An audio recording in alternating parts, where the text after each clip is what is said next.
आम मध्यरु अनेकंकर जीवन व्यर्थ कटि जाए, खाली बीती जाए। एटी व्यर्थ बा खालीर अर्थ हेउछि या कि आमे आम जीवन रे सेटा करि पारि न थाउ जहा आमे करिबा को चाहि थाउ। आ जेतेबेले हमर कोनोसी कार्य संपूर्ण होई न पारे, आमे जेमिति चिंता करू सेमिति पाई पारि न थाउ, तबे आम निजर मन खुशी पाई आमे किछि एमिति खोजी बुलु थाउ जोंथिरे आमे निजर सब किछि पूर्ण करि पारिबु। आउ एथि पाई आमे सब बेले ईश्वरन को दोष देई थाउ, निज भाग्य को निंदा करि थाउ कि एटा हम भाग्य रे नाही, जीवनटा हमर व्यर्थ कटि जाउछि, भगवान हमकु दंड देउछंती, किंतु वास्तव रे किछि सेमिति होई न थाए। आमे समस्ते जने जने ईश्वरंकर संतान, केही भला निज संतान भाग्य रे काहे कि दुख लिखिबे। ईश्वर तो आम पई केवल सुख ही रचिचंती। ये फूल, ये वनस्पति, गछ लता, पहाड़ पर्वत, नदी झरणा, ये सबु आमर सुख पाई रचिचंती प्रभु। तथापि काहे कि आमे सब बेले दुख पाउचु, एहार कारण जानिबा पाई मु आज आपनकु एक कहानी सुनाउची। रमेश नामक जने व्यक्ति से निज जीवन रे बहुत दुखी थिले। रमेश पाखरे बहुत धन संपत्ति, जमी जगह कोनोसी अभाव नथिला। तांको परिवार रे मध्य कोनोसी सदस्यंकर अभाव नथिला। तांकर केते जन भल मित्र मध्य थिले, आ निज शरीर मध्य सुस्थ रहितला। मान तो भौतिक रूप रे से सब दिगरु परिपूर्ण थिले, तथापि तांको जीवनटा काहे कि उदास कटि जाउथिला। से सब बेले दुख रे रहउथिले। तांको जीवन रे एते दुख, मन रे एते विषाद थिला कि से बेले बेले आत्महत्या करबा कथा मध्ये भाबुथिले। बाहरु देखिले के तांको भाबिबेनी जे यांको जीवन रे मध्ये किछि दुख थाई पारे। एमिति कि ग्रामर अन्य लोक माने मध्ये ये रमेश परिका जीवन जीमा पई चिंता करुथिले। मात्र ये रमेश को जहा लागुथिला ए दुनिया रे से ही केवल एकमात्र दुखी लोक। बाकी सब पड़ोसी आत्मीय स्वजन बहुत खुशी रे रहउचंती। आ तांको जीवन रे दुख एया कि तांको पत्नी तांकर कथा मानु नथिले। ये चिंता करुथिले तांकर पत्नी तांकर सबु कथा मानंतु। आ तांको पत्नी मध्य से समान प्रत्याशा रखुथिले कि तांकर स्वामी तांकर सबु कथा मानंतु। आ एथि पई स्वामी स्त्री को मध्य रे सब बेले मन मालिन्य लागि रहउतिला। घरे सब बेले अशांति हेउतिला। आ ए जो कहानीटी या केवल से रमेश आ तांको पत्नी को मध्य रे नुहे, ए दुनिया रे एमिति बहुत दंपति अछंती जो मानको मध्य रे पडुनी भलो। स्वामी भाबुचंती पत्नी तांकर कथा मानंतु, आ स्त्री भाबुचंती मो स्वामी मो कथा रे रुहंतु। एथि पई घरे सब बेले अशांति झगड़ा लागि कि रहउची। सेमानंको पाखरे सब किछि थाई कि मध्य जीवन को खुशी रे बंची पारु नथिले। तांको पत्नी भाबुथिले कि पदे कि तांको ऊपर किछि तंत्र मंत्र कर देइची। आ तांको स्वामी रमेश को लागुथिला कि ए दुनिया रे शांति कोठी नाही, जे मरि गला सेही तरी गला। तांको जीवन ठारू अधिक मृत्यु प्रिय लागुथिला। एमिति रे दिने तांको घर को जने साधु आसीथिले भिक्षा करिबा पई। तांको पत्नी साधु को देबा पई किछि भिक्षा नै कि आसिले। से भारी उदास जना पडुथिले। साधु तांकर एमिति दुखित चेहरा देखि पचारिले, कोन हेछि जियो, एते दुख काहे कि? पत्नी कहिचंती, आज्ञा गुरुदेव, आम घरे तो केवल अशांति लागि रहउची। घरे धन संपत्तिर किछि अभाव नाही, मात्र सुख नाही। कोन करिबी मु किछि बुझी पारुनी। एमिति लागुची कि आम घरे के जादू विद्या करिछि, तंत्र मंत्र करि देइछि। गुरु पचारचंती, अच्छा तुम स्वामी अछंती घरे? पत्नी कहिचंती, आज्ञा गुरुदेव। गुरु कहिचंती, तांको डाक तो, मु देखिले सब जानि देबी। पत्नी जनक निज स्वामी को डाकिचंती। गुरु तांको स्वामी को देखिला परे कहिचंती, कोन तुम जीवन रे किछि दुख अछि? कोन तुम मन रे सब बेले आत्महत्यार विचार आसुछि? साधुंको ठारू एतिकी सुनिला परे रमेश तांको पाद तळे पड़ी जाइचंती। कहिचंती, हे महात्मा, आपण तो सब किछि जानि पारुचंती। दया करी मते आपण ए दुखर किछि निदान कोहंतु। आ कोन कले मो दुखरु मुक्ति मिलि पारिबो, मते किछि उपाय कोहंतु। मो पाखरे सब किछि सुख सुविधा अछि, तथापि मो मन रे काहे कि शांति आसुनी। एमिति प्रतीत हेउची आम घरे किए तंत्र मंत्र विद्या प्रयोग करिछि। किछि वर्ष आगरु हमर सब किछि भलरे चलिथिला, मात्र एबे काहे कि केही खुशी रे रहि पारुनु। आम स्वामी स्त्री को मध्य रे सब बेले अशांति लागि रहउची। गुरु कहिचंती, मो पाखरे एक उपाय अछि। तुमे चाहिबो तो से उपाय को अवलंबन करी निज घरे शांति फेरे आनी परिबो। ଆଉ ଏଥିପାଇଁ ତୁମକୁ ଟିକେ କଷ୍ଟ କରିବାକୁ ପଡ଼ିବ।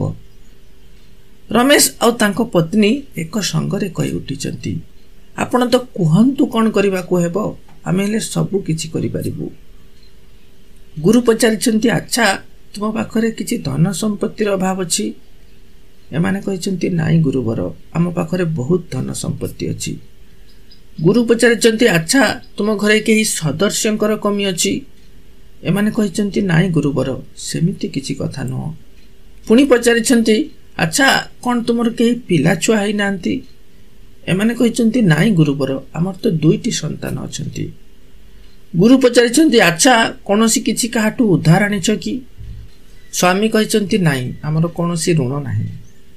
ଆଉ ଆମ ଘରେ କେହି ବେମାର ମଧ୍ୟ ନାହାନ୍ତି, ସମସ୍ତେ ସୁସ୍ଥ ଅଛନ୍ତି। ଗୁରୁ କହିଛନ୍ତି, ଆଉ ତେବେ ଘରେ କେହି କାହାରି ଚରିତ୍ର ଖରାପ ଅଛି କି? ଏମାନେ କହିଛନ୍ତି, ନାଇଁ ଗୁରୁବର, ସେମିତି କିଛି କଥା ନାହିଁ। ଗୁରୁ କହିଛନ୍ତି, ଆଚ୍ଛା ସବୁ ତ ଠିକ୍ ଅଛି, ଏଥର ମୁଁ ଯାହା କହୁଛି ତୁମେ ମନ ଦେଇକି ଶୁଣ। ଏତିକି କହି ସେ ତାଙ୍କ ଝୁଲାରୁ ଏକ ପ୍ରଦୀପ ବାହାର କରିଛନ୍ତି। କହିଛନ୍ତି, ଏଇ ଦୀପଟିକୁ ରଖ, ଆଉ ଏହାକୁ କୌଣସି ସାଧାରଣ ଦୀପ ଭାବିବନି, ଏହା ଏକ ଚମତ୍କାରୀ ଦିବ୍ୟ ପ୍ରଦୀପ ଅଟେ। ଏହି ପ୍ରଦୀପକୁ ତୁମେ ନିଜ ଘରେ ଜାଳି ରଖିବାକୁ ହେବ। ଆଉ ହଁ, ଆଗାମୀ 30 ଦିନ ପର୍ଯ୍ୟନ୍ତ ଏ ଯେମିତି ନିରନ୍ତର ଜଳିକି ରୁହେ। ଆଉ ସେଇ 30 ଦିନ ପର୍ଯ୍ୟନ୍ତ ତମ ସ୍ୱାମୀ ସ୍ତ୍ରୀ 2 ଜଣଙ୍କ ମଧ୍ୟରୁ ଯିଏ ହେଉ ଜଣେ ଦୀପ ପାଖରେ ବସି ରହିବାକୁ ପଡ଼ିବ। ଆଉ ଯଦି କୌଣସି କାରଣରୁ ଦୀପଟି ଲିଭିଯାଏ ତାହେଲେ କିନ୍ତୁ ବହୁତ ଅସୁବିଧା ହେବ। ମୁଁ ଠିକ୍ 30 ଦିନ ପରେ ପୁଣି ଆଉ ଥରେ ତୁମ ଘରକୁ ଆସିବି। ଏତିକି କଥା ହେଇ ଦୀପଟି ୟାଙ୍କ ହାତରେ ଦେଇ ଚାଲିଗଲେ ଗୁରୁ। ଗୁରୁଙ୍କ କହିବା ଅନୁସାରେ ପତ୍ନୀ ନିଜର ଦୁଃଖ ନିବାରଣ ହେତୁ ସେ ଦୀପଟିକୁ ନିଜ ଘରେ ଜଳାଇ ଦେଲେ। ସ୍ୱାମୀ ସ୍ତ୍ରୀ 2 ଜଣ ମିଶିକି ସେ ଦୀପ ପାଖରେ ବସି ରହୁଥିଲେ। ଯେତେବେଳେ ସ୍ୱାମୀ ନିଜର କାମରେ ଚାଲି ଯାଉଥିଲେ, ତେବେ ପତ୍ନୀ ସେ ଦୀପ ପାଖରେ ସବୁବେଳେ ବସି ରହୁଥିଲେ। ଦୀପରେ ତେଲ ଦେଉଥିଲେ, ବହୁତ ଯତ୍ନର ସହିତ ଦୀପଟିକୁ ଜାଳି ରଖୁଥିଲେ।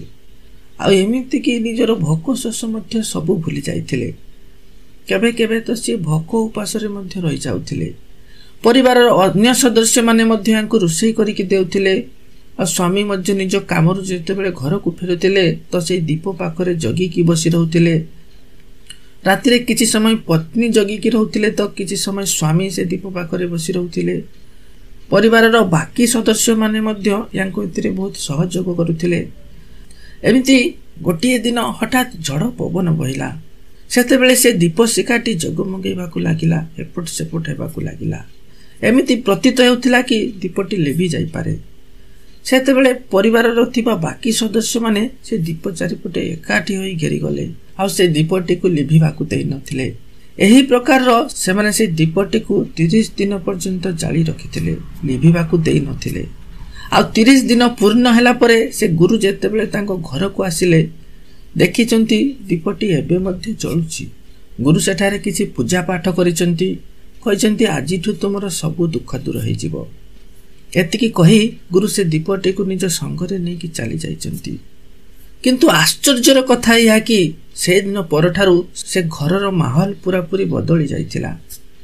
ପରିବାରର ସବୁ ସଦସ୍ୟମାନେ ମଧ୍ୟ ଏକ ଅପରର ଯତ୍ନ ନେଉଥିଲେ। ସମସ୍ତେ ବେଶ ଖୁସିରେ ଆନନ୍ଦରେ ରହିବାକୁ ଲାଗିଲେ। ଆଉ କୌଣସି କଳହ ହେଉନଥିଲା। ଆଉ କେତେବେଳେ ଯଦି କିଛି ଛୋଟ ମୋଟ ଘଟଣା ଘଟି ବି ଯାଉଥିଲା, ସେଟାକୁ ସେମାନେ ନିଜ ଭିତରେ ସମାଧାନ କରିନେଉଥିଲେ। ମାନତ ସେ ଘରଟି ଏବେ ସ୍ୱର୍ଗ ବନି ଯାଇଥିଲା। ଏବେ ଆପଣ ଏଇଆ ଚିନ୍ତା କରୁଥିବେ କି ବାସ୍ତବରେ ସେ ସାଧୁ ଜଣକ ଏମିତି କ'ଣ ଚମତ୍କାର କରିଥିଲେ, କେମିତି ଏସବୁ କିଛି ସମାଧାନ ହେଇପାରିଲା। ଏଇ କଥାଟି ପ୍ରକୃତରେ ସେତେବେଳେ ଜଣାପଡ଼ିଥିଲା ଯେତେବେଳେ ସେ ସାଧୁ ଜଣକ ପୁଣି ଆଉ ଥରେ ଭିକ୍ଷା କରିବାକୁ ଆସିଥିଲେ। ସେଦିନ ସେ ପତି ପତ୍ନୀ ସେ ସାଧୁଙ୍କୁ ଦେଖି ତାଙ୍କ ଗୋଡ଼ ତଳେ ପଡ଼ି ଯାଇଥିଲେ। ବାବା, ସତରେ ଆପଣ ବହୁତ ଚମତ୍କାର। ଯେଉଁ ଦିନଠୁ ଆପଣ ଆମ ଘରେ ଦୀପ ଜଳାଇଛନ୍ତି ସେଇ ଦିନେ ତ ଆମର ସବୁ କିଛି ସଜାଡ଼ି ହେଇଯାଇଛି। ଘରେ ସୁଖ ଶାନ୍ତି ନିରନ୍ତର ବଜାୟ ରହିଛି, କାହାରି କିଛି ଅସୁବିଧା ନାହିଁ। ସମସ୍ତେ ବେଶ ସୁଖରେ ଆନନ୍ଦରେ ଦିନ କାଟୁଛୁ। ଗୁରୁ କହିଛନ୍ତି, ମୁଁ ତୁମକୁ ଯେଉଁ ଦୀପଟି ଦେଇଥିଲି ତାହା ତ କେବଳ ମାତ୍ର ଏକ ପ୍ରତୀକ ଥିଲା। ଏବେ ଅସଲି ଦୀପ ତ ତୁମ ମନରେ ଜଳି ଯାଇଛି। ତୁମ ଭିତରୁ ଥିବା ସବୁ କାଳିମା, ସବୁ ଅନ୍ଧକାର ଦୂରେଇ ଯାଇଛି।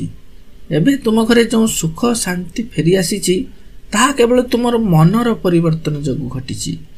ପ୍ରଥମେ ତ ତୁମେ ଏକ ଅପରକୁ ନିଜର ଦୁଃଖର କାରଣ ବୋଲି ଭାବୁଥିଲ, କିନ୍ତୁ ବାସ୍ତବରେ ତ ତୁମ ଦୁଃଖର କାରଣ ତୁମେ ନିଜେ ଥିଲ। ୟା ପରେ ବି ଏମିତି ନୁହଁ କି ଜୀବନରେ ଆଉ କେବେ ଦୁଃଖ ଆସିବନି। ଯେବେ ତୁମେ ନିଜେ ନିଜକୁ ଚିହ୍ନିବାକୁ ଲାଗିବ, ତୁମେ ନିଜକୁ ବୁଝିବାକୁ ଲାଗିବ କି ପତି ପତ୍ନୀଙ୍କ ମଧ୍ୟରେ ଘଟୁଥିବା ଦୁଃଖ କିମ୍ବା ପରିବାରର ବିଭିନ୍ନ ସଦସ୍ୟମାନଙ୍କ ସହିତ ଘଟୁଥିବା କଳହ, ଯାହାକୁ ତୁମେ ନିଜ ଦୁଃଖର କାରଣ ବୋଲି ଭାବୁଥିଲ, ବାସ୍ତବରେ ତାହା ତୁମ ଦୁଃଖର କାରଣ ନୁହେଁ। ଯେବେ ତୁମେ ଏଇ କଥାଟି ବୁଝିପାରିବ କି ନିଜ ଦୁଃଖର କାରଣ ତୁମେ ନିଜେ, ସେତେବେଳେ ତୁମକୁ ଆଉ କିଛି ଦୁଃଖ ଲାଗିବନି। ଏଇଠି ସମସ୍ତଙ୍କ ପାଖରେ ନିଜର ଦୀପ ରହିଛି, କିନ୍ତୁ ଆମେ କ'ଣ କରୁଛୁ? ଆମେ ଯେତେବେଳେ ଆମ ନିଜର ଦୀପ କଥା ଚିନ୍ତା କରୁଛୁ, ବାକି ଅନ୍ୟ ସଦସ୍ୟମାନଙ୍କର ସେ ପ୍ରତି କିଛି ଚିନ୍ତା ନାହିଁ। ଆମ ମଧ୍ୟରେ ଏକତା ରହିପାରୁନି। ତେଣୁ ସେଇଥିପାଇଁ ଝଡ଼ ଯେତେବେଳେ ଆସୁଛି ଆମ ଦୀପଟି ଲିଭି ଯାଉଛି। ଆଉ ବିଶେଷ କରି ତ ଆମେ ନିଜର ଦୀପ କଥା ଯେତିକି ଚିନ୍ତା କରୁନୁ, ଆମେ ସବୁବେଳେ ଅନ୍ୟର ଦୀପକୁ କେମିତି ଲିଭେଇବା ସେଇ କଥା ଚିନ୍ତା କରୁଛୁ। ଅନ୍ୟର ଦୀପ ଲିଭେଇବାଟା ନିଜର ସୁଖ ବୋଲି ମଣୁଛୁ, କିନ୍ତୁ ଏଇ ସୁଖ ଅନ୍ତରାଳରେ ଯେ ଦୁଃଖ ରହିଛି ତାକୁ ଆମେ ଚିହ୍ନି ପାରୁନୁ। ଅନ୍ୟର ଭୁଲ ଧରିବାରେ, ଅନ୍ୟକୁ ନିଚା ଦେଖେଇବାରେ ଆମର ସାରା ଜୀବନ ବିତି ଯାଉଛି। ଅତଏବ ସୁଖୀ ରହିବାର ମୂଳ ମନ୍ତ୍ରଟି ହେଉଛି ସବୁବେଳେ ନିଜ ପ୍ରତି ଧ୍ୟାନ ରଖନ୍ତୁ। ଅନ୍ୟର ଭୁଲ ଧରିବା ନୁହଁ, ନିଜର ଭୁଲ ଖୋଜିବାରେ ଲାଗନ୍ତୁ। କାରଣ ଇଏ ବ୍ରହ୍ମାଣ୍ଡର ନିୟମ ଏଇଆ କି ଆମେ ନିଜଠାରୁ ଯାହା ଛାଡ଼ିଥାଉ ତାହା ଆମ ପାଖକୁ ପୁଣି 1000 ଗୁଣ ହେଇ ଫେରି ଆସିଥାଏ। ତେଣୁ ଯେତେବେଳେ ଆମେ ଅନ୍ୟକୁ ସମ୍ମାନ କରିବୁ, ସେତେବେଳେ ଅନ୍ୟମାନେ ମଧ୍ୟ ଆମକୁ ସମ୍ମାନ କରିବେ। କିଛି ମିଠା କଥା କହି ଅନ୍ୟର ମନ ତୋଷି ପାରିବୁ, ସେତେବେଳେ ସମସ୍ତେ ଆମର ପ୍ରିୟ ହୋଇଯିବେ। ପରିବାରଟି ସ୍ୱର୍ଗ ପାଲଟିଯିବ। ଆଶା କରେ କଥାଟି ବୁଝିପାରିଥିବେ। ରହୁଛି, ପୁଣି ଦେଖା ହେବ ଆଉ ଏକ କାହାଣୀ ମାଧ୍ୟମରେ। ସେତେବେଳେ ପର୍ଯ୍ୟନ୍ତ ବିଦାୟ ଦିଅନ୍ତୁ।